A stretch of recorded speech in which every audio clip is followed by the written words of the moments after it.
भगवान तुम्हारा ज्ञान सिमर कर मन बेहद हर्षाता है। आनंद मगन आत्म पंछी, आनंद मगन आत्म पंछी अंबर में कहीं खो जाता है। भगवान तुम्हारा ज्ञान सिमर कर।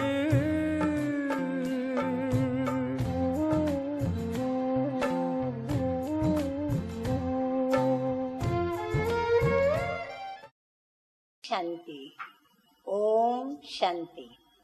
आज की तारीख है 22/4/12 और आज फिर रविवार है, तो हम अपने प्राणेश्वर प्राण प्यारे दिलबर मीठे मीठे अव्यक्त बाप दादा की ज्ञान मुरली सुनेंगे।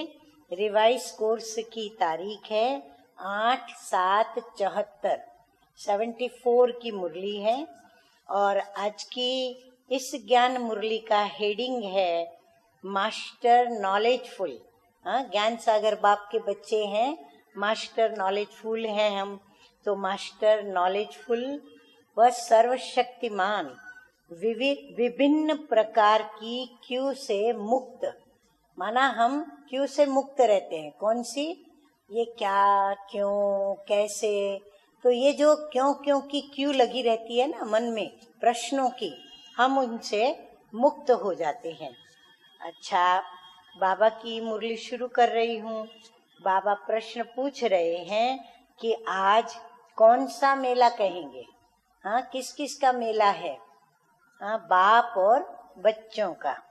वो तो लौकिक संबंध में भी होता है, लेकिन आज के मेले की विशेषता क्या है जो और कहीं भी नहीं होती? वैसे तो लौकिक बाप बच्चे भी मिलते हैं, मेला कहलाएगा, लेकिन यहाँ जो मेला है उसमें क्या विशेषता है?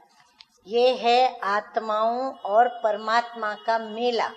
वो तो है ही, लेकिन और कोई अलौकिक बात सुनाओ।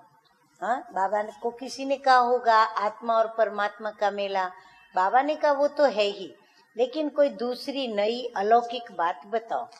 इसकी विशेषता ये है, अब बाबा सुना रहे हैं कि ये मेला एक ही समय पर एक से सर्व संबंधों से, सर्व संबंध के स्नेह और प्राप्ति का मेला है।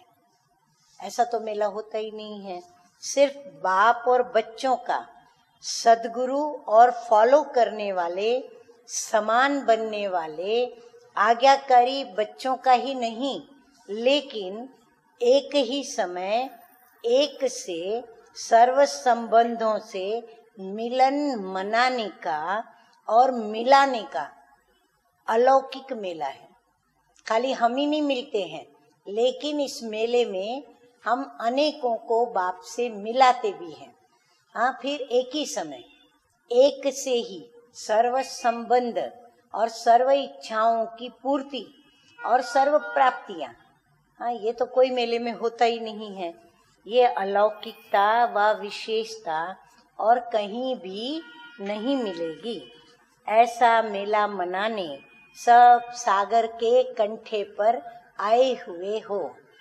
कौन सा है सागर का कंठा? अपना प्यारा मधुबन। जबकि सर्व संबंधों से सर्व प्राप्ति कर सकते हो, तो सिर्फ एक दो संबंध से मिलन व प्राप्ति करने में राजी नहीं हो जाना है। बाबा कहते, जब मैं तुम्हें सर्व संबंधों से सर्व प्रकार से राजी करने आया हूँ और तुम राजी हो सकते हो, तो फिर एक दो संबंधी बाप से क्यों जोड़ते हो और एक दो संबंध से ही राजी क्यों होते हो? बाबा से सर्व संबंध जोड़े और सर्व प्रकार से राजी हो जाएं। थोड़े में राजी होने वाले तो भक्त कहलाए जाते हैं। देखो, बाबा ही हमें कहते हैं थोड़े में संतुष्ट मत हो जाओ, क्योंकि बाबा सागर है। बाबा कहते नहीं, और भी संतुष्टता में सभी बातें अपने में ले लो। थोड़े में राजी होने वालों को भक्त कहेंगे।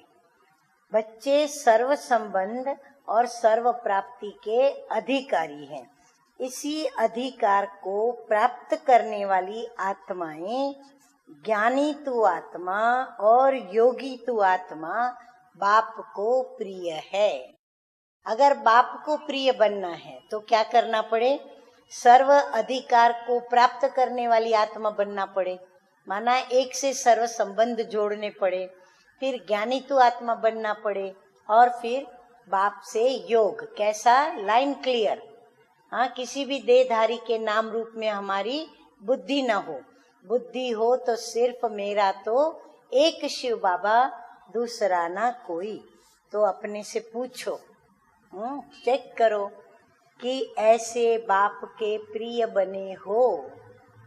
अभी हमको अपने को चेक करना है, क्या बाप समान निराकारी, हाँ बाबा के समान हम स्वयं को सदैव निराकारी अर्थात बिंदु स्वरूप अशरीरी आत्मा समझकर फिर निरहंकारी, कभी भी किसी भी विशेषता का, शक्ति का, ज्ञान का, गुण का अहंकार तो नहीं, तो निरहंकारी, फिर निर्विकारी, कोई भी प्रकार का स्थूल में भी विकार नहीं, सूक्ष्म में भी विकार नहीं, तो निर्विकारी।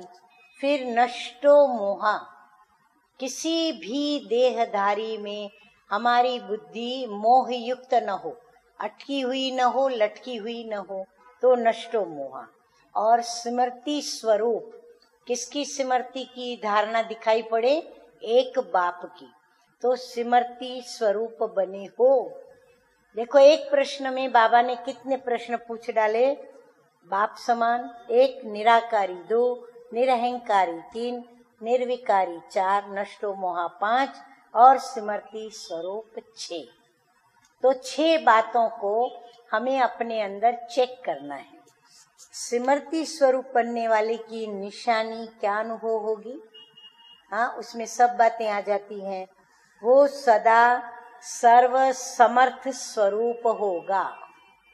बाबा कहते हैं वो किसी भी बात में कहाँ भी हार नहीं खाएगा, चाहे ज्ञान को धारण करने में, चाहे योग लगाने में, चाहे गुण की धारणा करने में या अवगुण को मिटाने में, चाहे शक्तियों को धारण करने में, चाहे कमजोरियों को मिटाने में, चाहे दुआ लेने में, चाहे दुआ देने में, कहीं भी वो कमजोर नहीं होगा, सर्व में वो समर्थ होगा। अच्छा, अब बाप दादा याद प्यार दे रहे हैं। अब बाप दादा के याद प्यार भी देखो, गिनती करो। हाँ, ऐसे अनेक प्रकार की क्यू से मुक्त। फिर नंबर 2, बाप दादा के सदा साथी। नंबर 3, सदा सहयोगी। नंबर 4, 1 सेकंड में मिलन मनाने वाले। नंबर 5, सर्व संबंध एक बाप से ही मनाने वाले। नंबर 6, सर्व प्राप्ति स्वरूप। नंबर 7, इच्छा मात्रम अविद्या की स्थिति में स्थित रहने वाले। नंबर 8 और अष्ट शक्ति स्वरूप बच्चों को बाप दादा का याद प्यार और नमस्ते। हाँ, कभी इतने सारे टाइटल कोई देता है? आप 69 से लेकर के टाइटल लिखो अपने पास, देखो कितने टाइटल हमारे मीठे मीठे अव्यक्त बाप दादा और साकार बाबा ने हम बच्चों को दिए हैं। इसका मतलब क्या हुआ? कितना प्यार हम बच्चों को बाप दादा करते हैं। अच्छा, नमस्ते। हम रूहानी बच्चों का रूहानी बाप दादा को याद प्यार, गुड मॉर्निंग और नमस्ते नमस्ते। वरदान है आज का, साधन व सेल्वेशन के प्रभाव में आने के बजाय, हाँ, साधनों की हमको सेल्वेशन चाहिए, तो कोई भी प्रकार की साधन की बात नहीं, लेकिन कोई हमको मान दे तो मैं ये करूं, कोई मुझे रिस्पेक्ट दे तो मैं ये करूं, मुझे कुर्सी मिले तो मैं ये करूं, मुझे ये पद दिया जाए तो मैं चलूं। तो बाबा कहते किसी भी साधन व सेल्वेशन के प्रभाव में आने के बजाय प्रकृति को दासी बनाने वाले विजयी भव। योग करने बैठेंगे तो लाल लाइट के प्रभाव में रहेंगे, गीतों के प्रभाव में रहेंगे, सेवा करेंगे तो सेवा कराने वाली व्यक्ति के प्रभाव में रहेंगे, या सेवा का जो रूप है उस रूप के प्रभाव में रहेंगे। फिर उस रूप के बदले दूसरा रूप सामने आएगा सेवा का, तो हम कहेंगे हम नहीं करेंगे, क्योंकि हमें वो सेवा का प्रभाव है।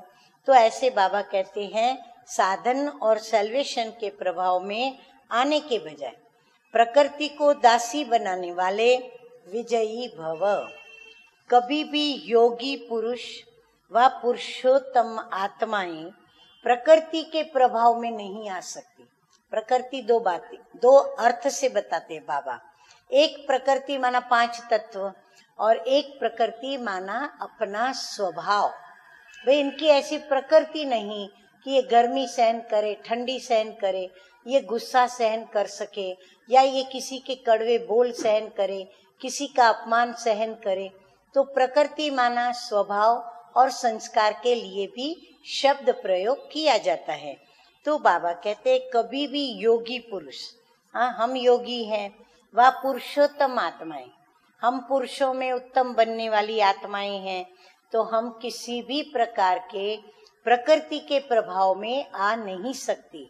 आप ब्राह्मण आत्माएं पुरुषोत्तम और योगी आत्माएं हो। प्रकृति आप मालिकों की दासी है, इसलिए प्रकृति के कोई भी साधन व सेल्वेशन आपको अपने प्रभाव में प्रभावित न कर ले। हाँ, इसका हमें ध्यान रखना पड़े। साधन साधना का आधार न हो कि ये हो तो मैं करूं, ये हो तो मैं चलूं, ये हो तो मैं फास्ट तीव्र गति से पुरुषार्थ हो, नहीं। तो बाबा कहते हैं साधन साधना का आधार न हो, लेकिन साधना साधनों का आधार बनाए। लेकिन क्या हो, हमारी सेवा ऐसी हो कि वो स्वतः ही साधन हमारे सामने उपस्थित करे, यानी हमारी साधना को देखकर, हमारी साधना से प्रभावित होकर प्रत्येक हमारे सामने उन साधनों को स्वतः ही ले आवे। हमें जरूरत नहीं, हमें आवश्यकता नहीं, परंतु साधन जैसे हमारे गुलाम बनकर हमारी सेवा का लाभ लेने के लिए उत्सुक हो, ऐसी हमें अपनी सेवा करनी है। तो साधनों को साधना आधार बनाए, तब कहेंगे प्रकृति जीत विजयी आत्मा। हाँ, साधनों को साधक आधार न बनाए, लेकिन साधना साधक के लिए तरसे, साधन तरसे, ऐसा साधक को अपना रूप बनाना है। अच्छा स्लोगन है, एवर रेडी वह है जो हर घड़ी को अंतिम घड़ी समझकर चलते हैं। हाँ, हर घड़ी क्या सोचे, इस समय यदि मेरा शरीर छूट जाए तो मैं रेडी हूँ, मैं मेरे पुरुषार्थ से संतुष्ट हूँ, मैंने मेरे कर्म बंधन समाप्त कर लिए हैं, तो संतुष्ट आत्मा। चलो सर्व कर्म बंधन समाप्त नहीं भी किए हैं, परंतु मैं संतुष्ट हूँ। यदि अभी भी मेरा शरीर छूटेगा तो मेरा पद जो है वो भले मैंने जो चाहा वो न भी हो, पर मुझे जो पद मिलेगा वो अच्छा ही मिलेगा। ऐसी संतुष्टता भी वो लेकर के जाए। तो बाबा कहते वो सदा एवर रेडी रहेंगे, तो हमें भी एवर रेडी रहना है, क्योंकि यहाँ भी हम बाप दादा की गोद में हैं, और अगर वतन में जाएंगे वहाँ भी बाप दादा की गोद में। और फिर जो रही हुई बातें हैं एडवांस पार्टी में जाकर बाबा हमसे करवाएंगे। इसीलिए कोई चिंता की तो बात ही नहीं, कोई अप्राप्ति की बात नहीं, खोट की बात नहीं, हम फिर भी भरपूर ही रहेंगे। इतना विश्वास बाबा में और बाबा के देने लेने में होना चाहिए। अच्छा, ओम शांति, ओम शांति।